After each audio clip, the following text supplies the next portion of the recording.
Next, we want to talk about the leukotriene antagonists. Now, these drugs are not as effective as inhaled steroids. Remember, the steroids have a multimodal activity, whereas leukotriene antagonists are actually fairly specific. They are not recommended for acute asthmatic events. They're very, very effective in exercise-induced bronchospasm and bronchoconstriction, and they can be used in antigen-induced bronchospasm. They can also be used in aspirin allergy. Remember that in aspirin allergy, eicosanoid production is directed towards the leukotrienes, so LTAs are very, very active at that point. Aspirin-induced bronchospasm is not commonly seen, and you may not see very many patients with it.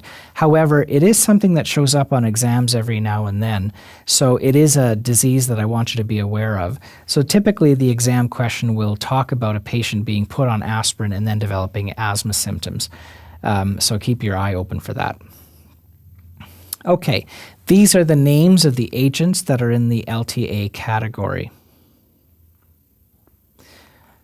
Let's move on to toxicity.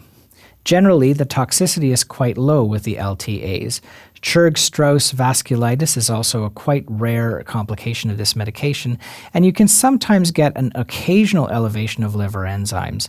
This is more common with xylitol. The receptor blockers cause less elevation than xylitol, and that should be noted.